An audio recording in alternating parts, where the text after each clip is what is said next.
This week on Take Back the Advantage, Byzantine bluffing, old school air supremacy in Vietnam, and an interview with Smokescreen founder and CEO Sahir Hidayatullah.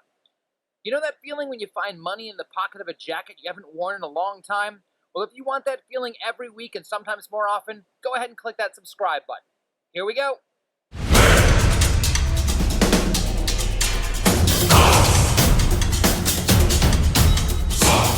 Deception has been around for a long time. Around 600 AD, Byzantine Emperor Maurice wrote in his book Strategicon, "It is very important to spread rumors among the enemy that you are planning one thing and then go do something else." That's kind of cool thing on deception. And I wanted to bring up a little bit of historical context from a deception. This one's not going back all that far. This is actually only going back to 1967 when the United States was engaged in a conflict in Vietnam. Now, at that point in time, the Vietnamese were largely ruling the air, right? They maintained air supremacy for a couple of reasons. A lot of it had to do with very strict restrictions in how the U.S. Pilots could operate. They had very, very rigid rules of engagement. And so what would happen is, in this case, predominantly, we're talking about two different aircraft. F-105 fighter bombers and F-4 Phantoms. Now, the North Vietnamese Air Force, they loved taking out the F-105 fighter bombers because they were slow, they were not very maneuverable. They did not like engaging the F-4 Phantoms. Well, I guess the good news for the Vietnamese was that they used, so both F-4 Phantoms and F-105s had electronic jamming packages, like electronic jamming gear, but they used different types. So they could easily tell the difference between the F-10 or the F-4s and the F-105s. In addition, the F-105s were slower than the F-4s. They generally took different routes. They used different call signs. So all the Vietnamese would do is pay attention, look for the F-105s, fly up, kill all the F-105s, take off, and they just wouldn't engage the F-4s. So what ended up happening was United States Air Force Colonel Robin Olds had a plan. So what he did was he equipped multiple flights of F-4s with F-105 jamming pods. So he actually made the F-4s, at least electronically, appear to be F-105s. He then had the the F-4s fly a route at an altitude and a speed that were consistent with typical F-105 missions. So effectively, he's trying to make the F-104s look like, or the F-4s look like F-105s. Now, he did encounter a little bit of a problem because the call signs given to the mission were actually F-4 call signs. So if the Vietnamese had listened to the radio and listened to the call signs, why are they giving F-105s F-4 call signs? So what Olds did was he instructed the pilots, instead of using their call signs, don't use those, use your first name. So what ended up happening is they launched and they actually had multiple flights that were staggered so that they could kind of maximize their surprise. So they took off for the first flight of F-4s. They were intercepted by the Vietnamese MiGs, who thought they were going to have an easy target with these slow and unmaneuverable F-105s. Well, surprise, surprise, they were met with multiple flights or multiple groups of F-4s. And it turned out that in that particular engagement, the North Vietnamese lost 5 MiGs and the U.S. lost none. And that was so counter to what was typically going on. The other interesting thing about it was the surprise was so great that I think of the 5 flights of F-4s that were launched, only one of them had ever previously encountered MiGs before, but they absolutely just crushed the North Vietnamese at that point. Now, what was also interesting about that is they were never able to repeat that success. Now, I think that's kind of one of those things where, you know, surprise is really important. And being able to achieve that element of surprise. But if you don't have a lot of options to be able to change your story, that could be a little bit of a problem. Now, in terms of cyber, I think this is like one of the easiest relationships, right? All they did in that example of the North Vietnamese and the U.S. was the U.S. basically said, well, we know what the North Vietnamese are looking for. We know what they're going to do when they see it. So we're just going to plant a trap. We're going to make our our trap appear to be normal. We're going to make it look to our adversary like it's something that the adversary is interested in. And we can do that with cyber deception as well. So I think that's a pretty cool thing. All we have to do in cyber deception is we know what our adversaries are expecting to see. And as long as we present them a picture that appears normal, they're not likely to get suspicious. And so we can set those traps and detect the attacker. So that was kind of a cool thing there. And so we have our guest today. And I got to apologize. I'm not even going to, well, I'm going to try to pronounce your last name. And we'll see if that actually works. It's probably not going to work, but we'll see. So we'll give it a shot. So our guest is Sahir, and I'm going to go Hidayatullah. That was pretty good, Kevin. That was pretty good. If you could spell it now, you're doing really well. Oh, I got it written down here, so I can spell it. Just pronouncing it. So Sahir is the CEO and founder of Smokescreen Technologies, and I told him right before this, I stole his Twitter, little Twitter bio because I thought it was great. It said hacker, musician, poker player, and lockpicker. Welcome to Take Back the Advantage. Why don't you tell us a little bit about yourself? Kevin, thanks for having me. And to start with, that was a lovely deception anecdote. I was actually intrigued to see what you came up with because it's there's so much depth and it's I thought I'd heard them all, but I actually hadn't heard that one before. So that's a really nice one. Yeah. By the way, have you seen that book? No, that's actually not one I have. Yeah, so I just picked this one up, and it's got a whole bunch of military deception stories and Sun Tzu quotes and all that kind of fun stuff. We're done with those, aren't we? I think I've included a Sun Tzu quote in like 90% of these interviews that I've done, so I'm not going to do it this time. I hope I won't. You never know. Yeah. Well, thanks for having me. I love the fact that half your bookshelf is cyber deception, and the podcast is really turning out to be the authoritative source on what's happening in the deception and honeypot world. So happy to be on. Awesome. I'm thrilled to do it. I know that we had a great conversation the other day, and I was like, oh, we should do this and record it. It'd be awesome. Yeah. So let's tell us a little bit about your journey. You're the CEO and founder of Smokescreen Technologies.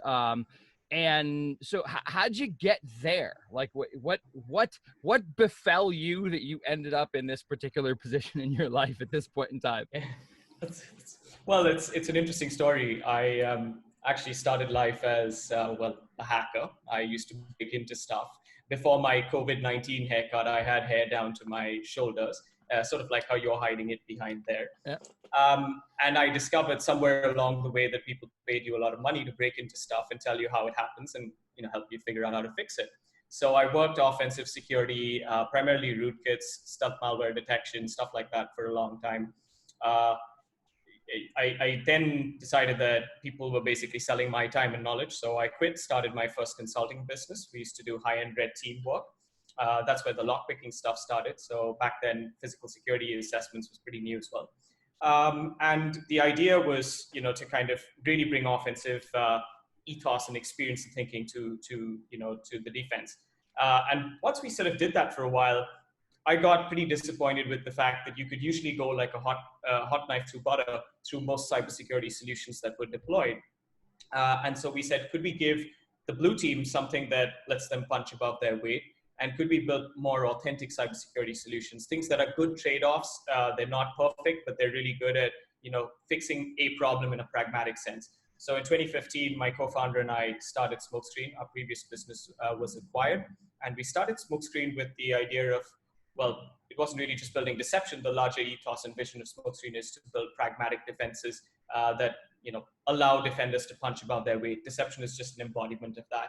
And since then, obviously, the deception space blew up. It's become, Gartner top something or the other every so often. Mm-hmm. And I think the one universal, and there's very few universal truths in cybersecurity, the one universal is if you talk to anybody who's been on the offensive security side that I've spoken to in now, it's been 5 years, they're all proponents of deception, because the guys who think like bad guys get it. They're like, if I encounter this on network, that's going to cause me problems. It's not a silver bullet, but that's really been the journey. And I really like the way the space is going. I think the messaging is becoming a lot more real. I think both the large organizations and the smaller ones are seeing these use cases kind of getting built out. And it's really helpful to have, folks like you sort of evangelizing the practical elements of deception, not just in terms of, hey, here's a new fancy piece of kit with AI and ML and all that jazz, but guys, this has been working since the time of Genghis Khan in Mongolia. Why aren't we doing this in cybersecurity, in a sort of more formal way?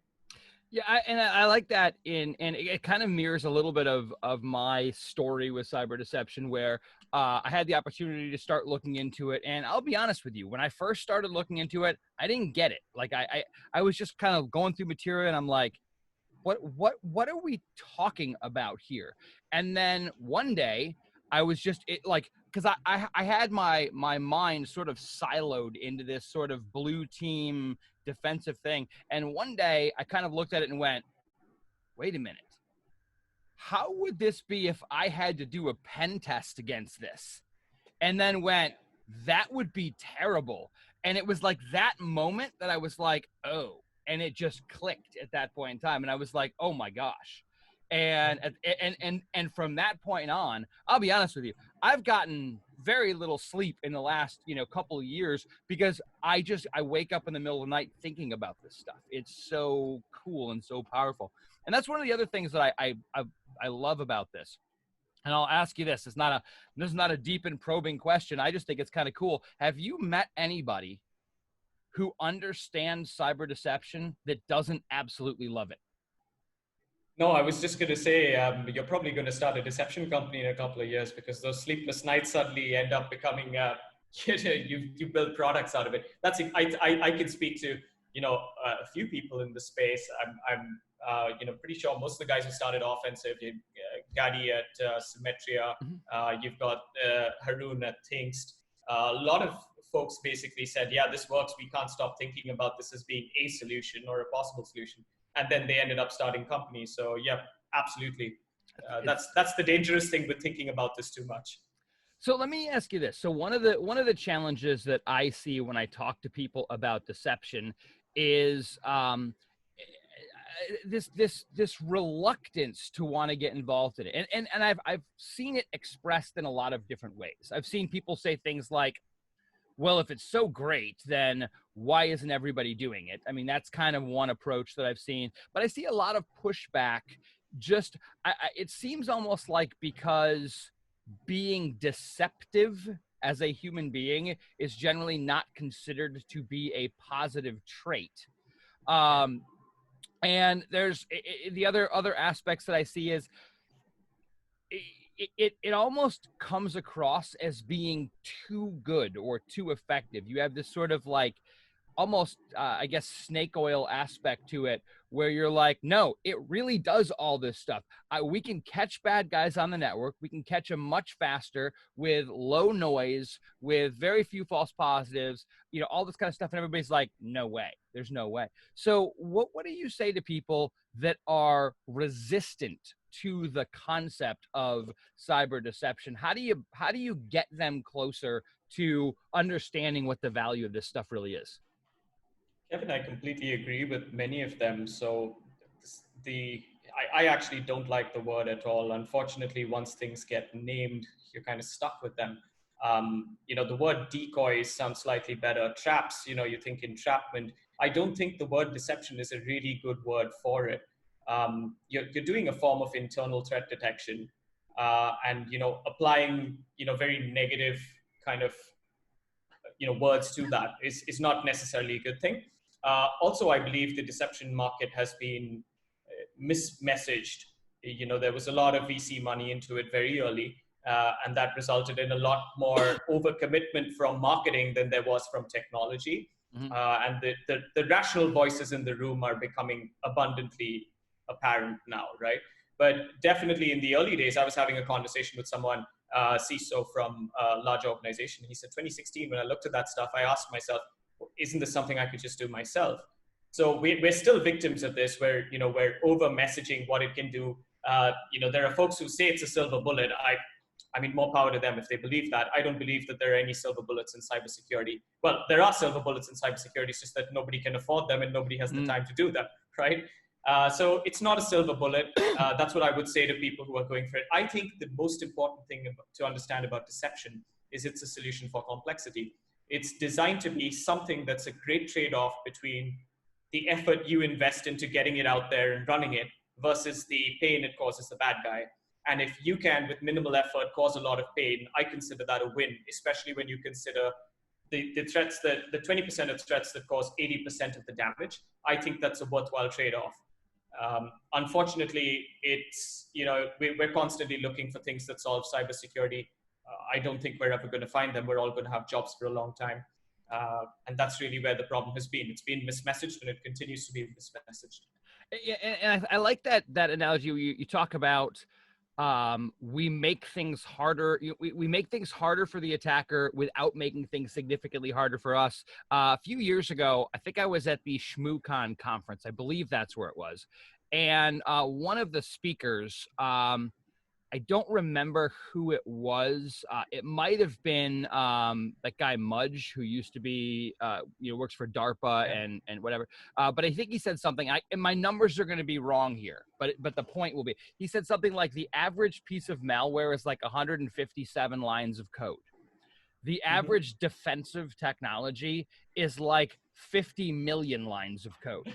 And if you equate those, let's just equate lines of code to money, right? I'm from the U.S., so I'm going dollars because I'm from the U.S. and we believe that we're the most important country everywhere. So, but if we're playing, okay, so you've got poker, right? If we're playing poker, and every time I ante up, every time I bet, I can bet $157, and you have to bet $50 million. Yeah. That's really bad expected value for you as the guy investing. Yeah. And so what we're doing is we're just taking that but flipping it around. We're basically saying, well, I can spend 157 minutes and I can cost the bad guy, 50,000 minutes. I mean, it's that kind of concept, which I think is a really interesting way to put it. I'll be honest with you. I actually like the term deception, and I like it almost because of the connotations. I do understand where you're coming from entirely, in that it does create some problems, right? Some sort of like perceptions of morality kind of problems. I almost like it because we're going to go jump off this cliff and say, all right, deception. But then when people actually find out about it, they're like, this isn't really anything bad. Like this isn't. So I almost like it because it's like, all right, if we're going to be in this field, we might as well just like embrace it. But I definitely see where you're coming from. I will say one thing, though. You talked about, you were talking to somebody, back in 2015, and they said, well, couldn't I do this myself? And I'll be honest with you. Yes, you absolutely can, because deception isn't a technology as much as it is a mindset or a process. Now, I am a big, giant fan of telling everybody that nothing's free, right? If you want to roll your own deception solution, you absolutely can. And you can do it with built-in stuff and operating systems and all that, but you're going to work very hard at it. Whereas you can go buy a piece of technology that you just plug in. And my experience with deception technology is that they've been, at least the ones that I've seen pricing on, they've been remarkably cost effective. Like, staggeringly so. Like, I look at the pricing and I'm like, really? That's all that you're charging for this stuff? And I'm just comparing that to other security technologies and all that. Point noted. Yeah, but I mean, I think that's a really great place to be, because we're basically saying, look, compare the cost of deception technology to deploying a decent network-based IDS, right? Oh, yeah. Huge money, and then massive ongoing costs and all that kind of stuff. So yeah, can you roll this stuff on your own? Yes. Can you go buy a technology that can just have this stuff spark up in very short period of time? Absolutely. But either way, it's about the mindset. It's about understanding that what we're trying to do with whatever technology we use is create a picture or a message that we are delivering to our adversary to get that adversary to change their behavior in one way or the other. Maybe the change is just touch this computer and I generate an alert. Yeah, But I to, think, yeah, go ahead. yeah. To tack on to this point, I mean, you're spot on. It's a capability. It's not a piece of kit. And I ask a qualifying question to many people who come to us for our deception tech. And I ask them, what do they think about things like threat hunting or incident response? And if you find somebody who says, yeah, I bought a tool for that, threat hunting is not something where you can just buy a tool. IR is not something you can just buy a tool. Now, red teaming is something where people think they can just buy a tool. It doesn't work that way. Yeah. And when people say, I just want to buy a piece of software and give it power and Ethernet and assume I'm doing deception correctly, I know those projects are going to fail. And I know that we're probably going to have to work very hard to convince people that it's a capability. It's a way of thinking. Like you said, it's a mindset. And the good thing is it's not a very difficult mindset to explain. You can get people there as long as you're making the effort.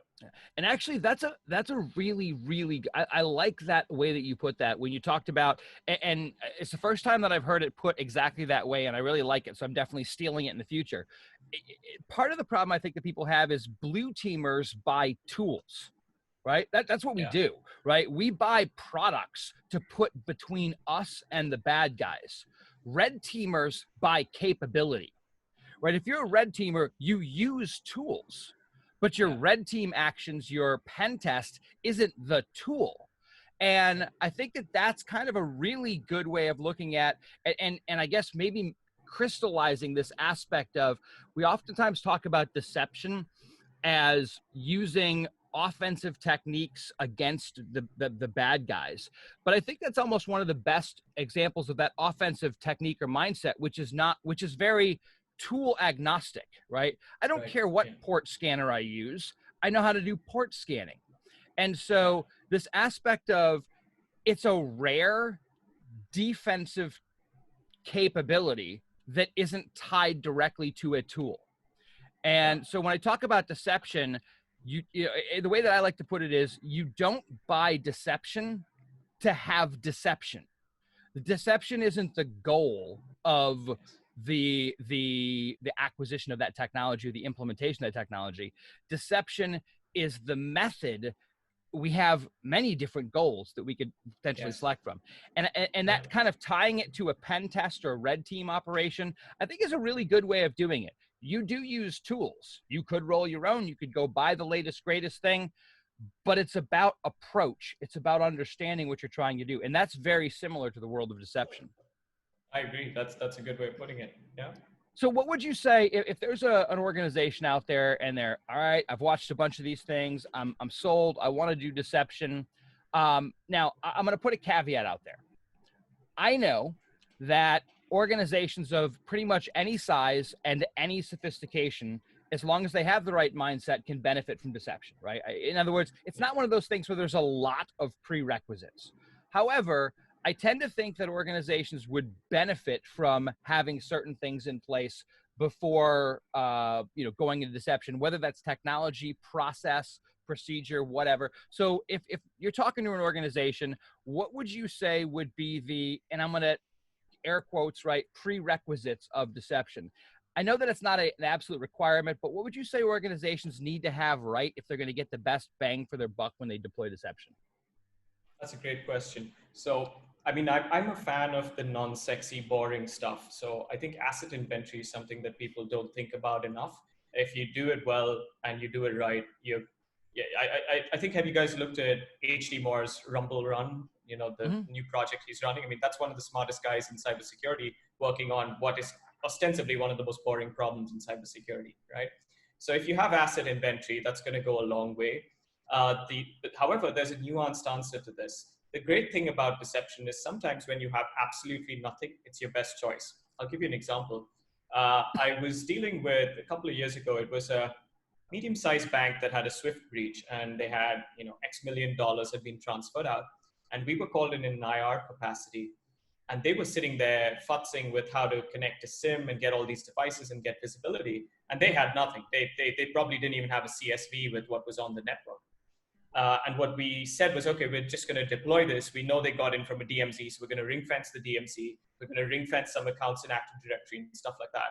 And what was able to be done with deception was that we could light up that environment in an afternoon where normally you would have to do a whole lot more. It was imperfect. If they'd had, if they'd had an asset inventory, it would have helped. If they'd had some endpoint capabilities, always helpful. Deception and endpoint capabilities go together very nicely. These things would have been good. And the second prerequisite is, how are you going to deal with those alerts? I see a lot of people who love the low false positive quality of deception. They love the fact that it's one of the only technologies that can send you a text message or, when you have an alert. But what do you do with it? Because I've seen organizations who get that alert and then take 2 weeks to figure out what's going on that host, right? So if you can get what's running on my network and what do I do with an alert when it comes in, just write it down on a sheet of paper. You don't have to have software. Then you're in a really good place to benefit from deception. Yeah, it's awesome that you say that. I've got a video that I have recorded. I just haven't released yet, but it will be, for those watching this video, it will have already been released, but it hasn't been released at the time of the recording of this, so time being crazy things. But anyway, I did a video on what I call the Deception Top 4. And basically kind of talking about, well, these are some of the things that you're going to benefit from. Number one on that was know thyself, right? Asset inventory, data classification, do your own vulnerability scanning, know what your own environment looks like. Number two was know thy enemy. Understand something about what the adversary is going to do. Now, you don't have to be a penetration tester, but using tools like Lockheed Martin Cyber Kill Chain, the Unified Kill Chain, or MITRE's Attack Matrix are great ways of being able to understand the adversary, because we need to understand what they're trying to do as we go do that. The next one that I had was know thy goals. What are you trying to do with deception? Because you could be trying to detect the bad guys. You could be trying to deter the bad guys. You could be trying to delay them or distract them. You could be trying to collect threat intelligence or attribution. Like, understand your goals. And then the last one kind of dovetails with what you said, is have incident response capabilities. Effectively, while deception can be used for other things, in the majority of cases, detection is the thing, is the magic sauce right there. So if you're going to detect bad guys, you need to be able to respond to them. So I think that you were talking about, that asset inventory, know thyself, and the incident response stuff. So it is actually exactly the stuff that I had popped into my deception top 4. And there's another great one, on top of what you said about know thyself. Here's the greatest thing about deception that people miss. Deception is one of the only security capabilities that is intrinsically linked to your business risk. Your EDR does not know that you're going through a merger and acquisition, right? Your network threat analytics tool does not know that you're currently launching a new piece of product with some crazy IP. Your deception strategy, if it's not linked to those business risks or those business goals or those sort of business triggers, you're doing it wrong. So if you know that Project Phoenix is coming out and the bad guys are going to go look for it, this is literally probably the only piece of defensive capability that is around those risks. So sometimes when people come to us for a deception strategy, we use MITRE Attack. That's a technique-driven approach. We use an asset-driven approach, which is what are you running? And then the third very interesting conversation is, what keeps you up at night? What's your CEO saying, right? What's in the news about you guys? And that's going to feed that deception strategy. And this is the only, I don't even want to call it a technology, the only mindset in defensive thinking, which really tries to align that stuff to technology. Yeah, I read a book, actually a book called Deception, and it was primarily about military deception. They were talking about deception planning, and they talked about the difference between decision makers in the military infrastructure and intelligence in the military infrastructure. And they said that deception should be decision maker led, but intelligence driven. And so I almost look at the same way. Deception should be led by senior management, people with an understanding of business risk, not technical risk, business risk. And it should be driven by IT and security folks, because those are the ones that have the knowledge to be able to implement. So if you have both those players in there, but you're right. This is not something that well, let me back up. You can go deploy deception technology in a very, very tactical way, right? Just go and plug it in here to get some benefits. But to maximize those benefits, it's just a simple, it's not different technology. It's not even a different deployment of that technology. It's a different story. And if that story is being led by senior management who has an understanding of business risk, then the story can adapt and adjust based on whatever happens to be going on in the world at that day. And that is so different. Like, how do it's not even possible to do that with a firewall or antivirus or things like that. It's a superpower. It is a superpower when you reach that point, and when people get that, it's amazing. And that then, here's the crazy thing. I mean, we do all sorts of this data science to make the deception blend in. Look, the thing is, my box does not know what's going on in your R&D labs, right? So I can only bring 70% of that picture to the table. That other 30% is what the bad guy is coming for. You've got to bring that. So maybe that's one of your prerequisites, like know thyself, know what the crown jewels are, and understand them well. Absolutely. And I think, though, that's one of it kind of makes me think of something interesting. So one of the challenges that IT people tend to have, and I think this is bordering on some sort of, I don't know, mental illness or something. But if you think about IT, like, imagine that you had a network that was up 95% of the time. Would you have a job? Like, if you were the network administrator and your network was up 95% of the time, you're fired, right? Yeah. 5% downtime, that's an insane amount. Like, I'm a Cisco guy, and my hands are shaking just hearing that. Yeah. I was a back-end head back in the day. So. Right. So, I mean, we're looking for, in some cases, 5 nines of availability, or at least, maybe 4 nines, 3 nines, whatever, 99% availability. And so what happens with IT people is, because we live in this world where we're shooting for virtual perfection, every time anybody delivers a solution to us, what we do in our heads is we try to break it. We try to find where this solution isn't, what's the edge case that this solution's not going to work. And we do that as a defensive mechanism because we have to. We're shooting for 5 nines of availability or whatever. But the cool thing, and so when it comes to deception, it's so easy to start talking about this pinnacle of deception, this amazing storytelling, adaptive, perfect thing. And the cool thing is we can do that today, right now. But the other cool thing is we don't need to, because the attackers today are not looking for deception. They're not looking for it at all. So, one of the aspects, I was actually listening to an audiobook when I was driving around the other day, and it's by this guy, stumbled across it. It's called, I think it's called Unlock It, by a guy named Dan Lok. And I don't know, this guy is, he's multi-millionaire, whatever. So I was listening to that. And one of the things he was talking about is different obstacles that get in people's way of, accomplishing their goals and things like that.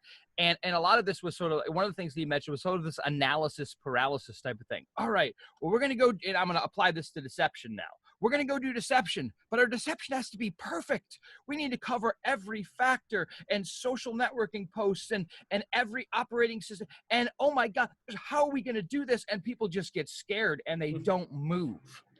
Yeah. And the fact of the matter is, if you pop up a Netcat listener that simply sends, an alert if there's a connection to syslog or whatever, that might be all. I mean, imagine that, I say this all the time, but imagine that you're the security member that catches the bad guy on the network the day they got on the network because you popped up a Netcat listener, right? Yeah, I was telling someone this the other day, and they did not have your view about deception being cost effective. They were sort of haggling.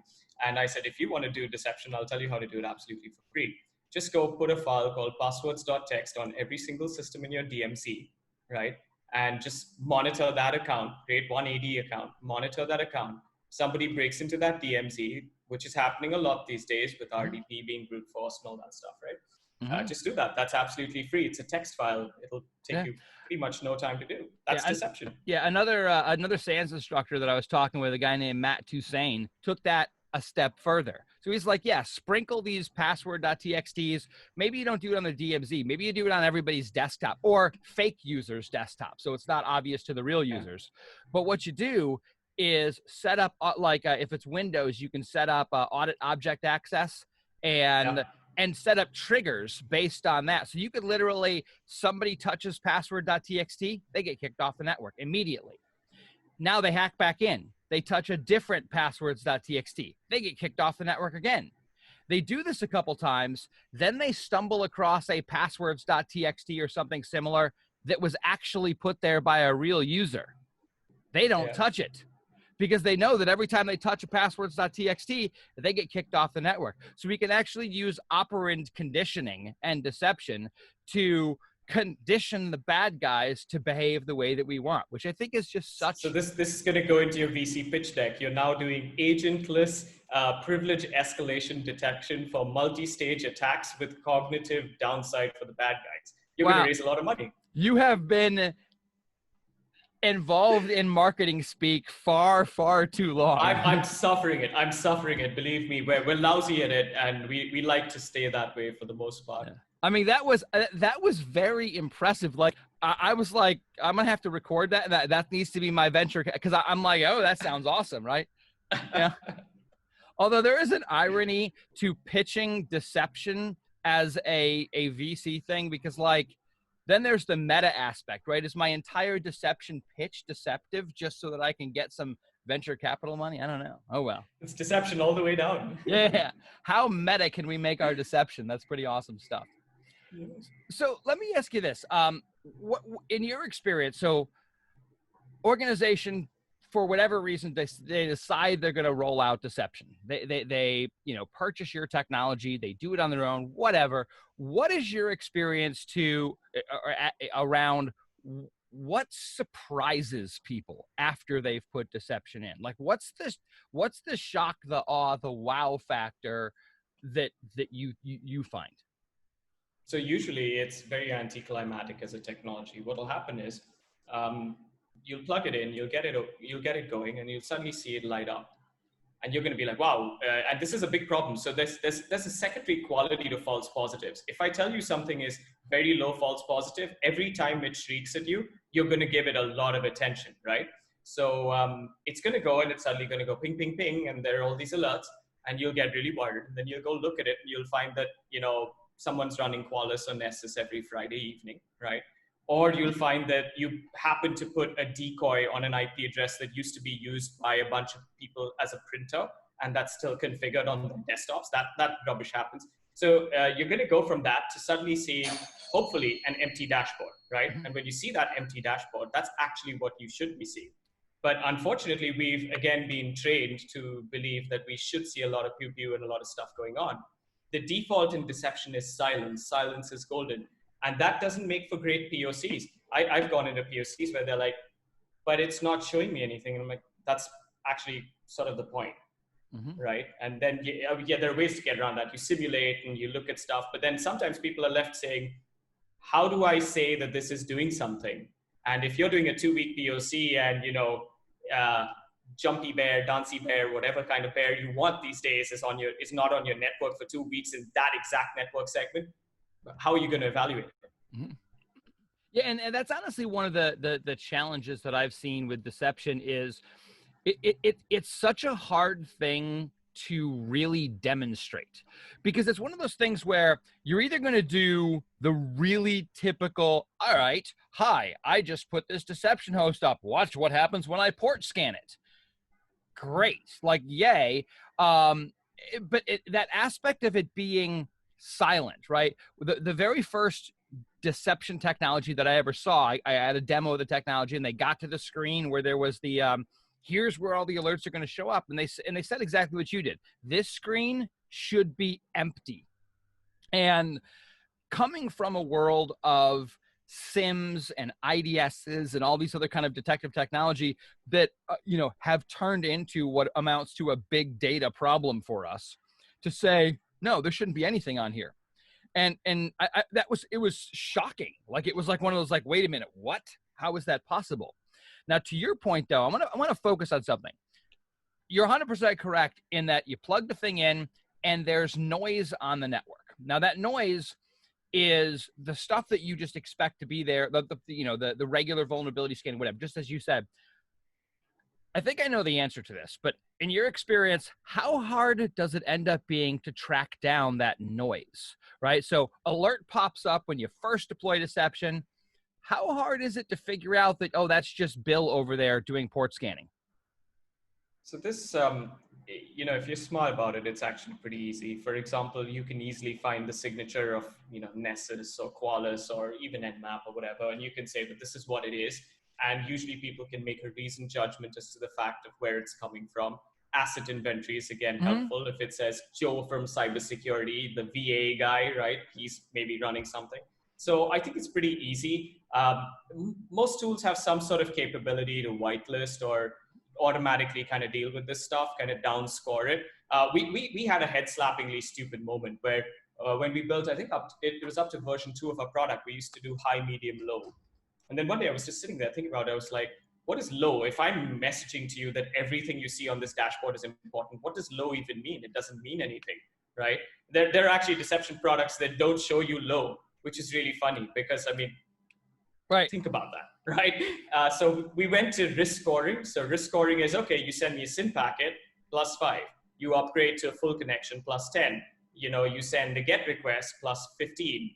You send a GET request for the login page plus 25. You try to log in with admin plus 50. You try to do SQL injection plus 100, right? So you can similarly downscore. You can say, oh, it was Nessus and it came from a system that looked like vulnerability assessment, et cetera, and you can downscore. Generally, I believe that you should show everything. Don't just hide things. I don't think that's a good idea. And if you show those in the appropriate light, it's usually a click and you can just whitelist it. So it's pretty quick. Yeah, and one of the things that I wanna highlight is you had just said in terms of figuring out those false positives. Oh, well, I look at the IP address and I look and that's Bill in information security and he does our vulnerability scanning and it's I can whitelist that. And you said that and very matter of factly, but I want people to think about the contrast between that and what you have to do when your IDS fires off an alert or when your SIM fires off an alert. Yeah. Because in those cases, it's packet analysis and it's, getting down into looking at hexadecimal. Like there's all this, it's ugly. I read some reports the other day. They talk about the average SOC analyst spends between, I want to say it was between 10 and 20 minutes per alert. And just trying to figure out what's going on. 10 and 20 minutes per alert. And they also see, generally speaking, the number that I've gotten most consistently is about 1/3, 1 out of 3 alerts generated is a false positive. So you're spending that's a lot of money being wasted, a lot of time and money being wasted. It's gigantic. And so looking at something like deception technology where it doesn't take 10 to 20 minutes to identify a false positive with deception technology. It might take 10 to 20 seconds or maybe a minute, maybe it's a really complex one and it's a couple of minutes, but you're identifying, well, where's this coming from? All right, what's the worst thing I have to do? Go over to that box and see if there's anything weird going on there, right? It's such an easy thing to deal with, in contrasted with slight counterpoint to this, Kevin. Just to break in on you there. Yeah. Let me give you a counter example where it gets difficult. All right, you've got a system in a branch network somewhere. All right, you know who the user is. He's some guy in marketing, and it went and it sent a SYN packet of port 445 on a decoy. Right, it's not giving you anything above that. There's no SMB traffic. There's nothing. It's just a SYN packet. Now this becomes complex. What do? Suppose you didn't have telemetry about that endpoint. Now, what are you going to do? You'll go there, you run AV? Not really, right? You have no historical record of what network connections that host was making, what process was making them. Now, there are ways to solve all this. I'm trying to give you an example of what can happen and where it can get complicated for customers who've not thought through that incident response piece. Yeah. And that is such a critical thing because that incident response piece is that, deception. Yes, there are other advantages you can get out of deception, but today the majority of the focus of deception technology is on detection, right? It is a detection technology by and large, right? Yes, there are definitely other really awesome benefits from it, but for the most part today, most people are using it for detection. And if you have a detection mechanism, you better have some sort of an incident response capability and have thought through that stuff. Um, I don't care what method, your model, or framework you use for handling your incidents. What I care about is that you, when there's an indication of an incident, that you determine whether you actually have an incident or not, that you take steps to try to stop that incident from getting worse, that you then clean up the mess and all those types of things, that you follow a decent process. And that's really, really huge. And yeah, they definitely can be a little more challenging. And my I guess counter to your counterpoint is that, all right, so I get the SYN packet to a decoy, and kind of going the way that you talked about, that SYN packet gives me a score, at least in your technology. So maybe it's a score of 5 or whatever it is. Yeah. It's relevant, but it might not be that important. So my incident response process might be, okay, I'm going to keep my eye on things that have a score less than 10. And I'm going to actively do something once the score hits 10 or higher. I mean, I'm making up numbers and stuff like that. Yeah, no, I get what you're saying. I mean, it's prioritization, basically. Right. Now, when that thing sends a second SYN packet to that deceptive host, guess what? Now we just jumped up to a 10. And now, all right, one SYN packet, maybe some weird anomaly, maybe Bob in accounting was bored and, whatever. 2, now it's something I want to pay attention to. But, the thing that I really like about this, though, is that it's harder to come up with a difficult example than it is to come up with a majority of easy. Like, the hard stuff is edge casey stuff that can absolutely happen, right? Without a doubt. Yeah. But you got to work at it to make this stuff that hard. And that's almost like, to me, that's almost one of the biggest negatives of cyber deception. And I don't mean that it's a weird negative, but people tend to equate difficulty and complexity with value and effectiveness. So I've got this massively complex, expensive piece of technology. It must be good. Wait a minute. I've got this quiet, simple, it can't be any good. And so there's this weird perception thing that I think that there's a pity quote for you if you want to use it. That security is not a big data problem; it's a good data problem. Now, that's gonna piss off a lot of the big data guys, but it's a fact. I mean, do we really need to hoover in all this stuff and run all this analytics? And it works, all right. Let's not say that it doesn't work, right? But is that the only way you can look at the problem? I mean, is it really that difficult to catch a bad guy who runs PowerShell and goes and bot scans the network and Kerberos your Active Directory service accounts? Is that really the only way that you can get him? Yeah, I mean, I don't think so. Yeah, and part of it, I think, is, we have built on top. So we started an approach with, I mean, if you figure most of our detection boils down to, way back in the day, we had systems that generated logs. And those logs were how we detected anomalies or troubleshoot and whatever, that kind of stuff. So we have just started stacking technology on top of this log thing. We've just come up with technology that generates more and more and more logs.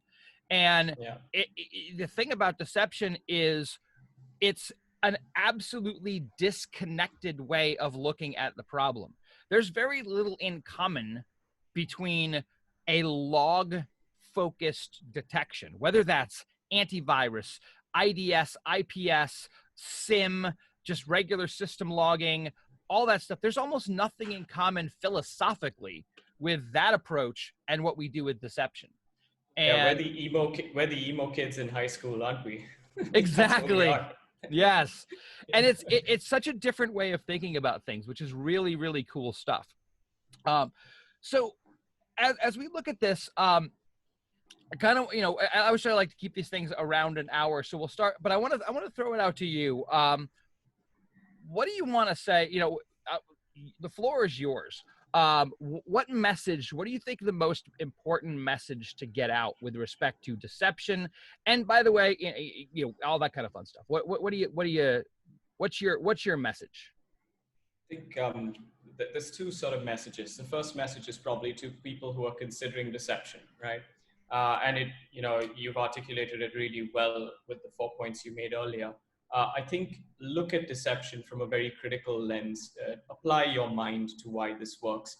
There are so many black boxes in cybersecurity that say, input something magic, right? Deception is not that.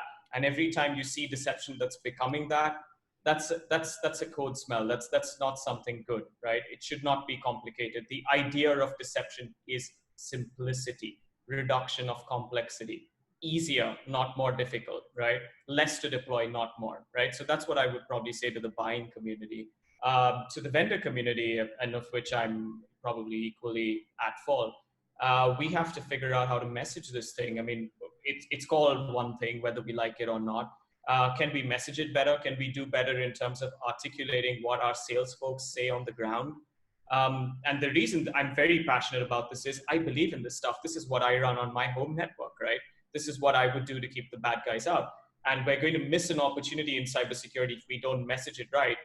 There should be deception in practically every type of technology. You should have it in your cloud analytics thing. You should have it in your endpoint stuff. Whether it's a specialized system or it's a niche capability, it should be there. We should not miss out on honeypots. The security industry, I mean, look at Cliff Stoll did it. And I don't know if you've had Cliff on, look, he's been doing it from the cuckoo's egg, right? It worked back then, right? So why do we keep forgetting about this stuff? This is the golden age of threat detection. We're talking about move your budget towards threat detection. Let's look at the easy stuff that worked in the past. Why do we have to keep inventing new stuff to catch what's basically old stuff, right? Nothing has really changed. Like, what's the biggest, the biggest sort of paradigm shift in offensive? Like, honestly, you still got bad guys running port scans on your network. Yeah, sure, you can say that, yeah, they're now using stuff like Bloodhound, they're using, graph theory to kind of figure out how to get from point A to point B. But it's really not changed that much, right? The tools have changed, the methodology is the same. Why don't we just go back to simple stuff? And why don't the deception vendors just message that much more? And we're going to commit to doing that. We're going to make it easier, less buzzwords, less, more tech, less talk, I would put it that way. Yeah, and actually, like, you're talking about those kind of changes, and you ask about how has offense changed, and I kind of went, well, if you look back in like the 80s, it was all about credentials and cracking, guessing passwords and then sharing those passwords, right? And then you move on into the 90s and early 2000s, it was all about exploits, right? It's all about let's go find the exploit, right? And today it kind of has shifted back. Right now, it's like let's go get credentials and just use them everywhere. But you're right. I mean, the attack techniques, they've changed in detail.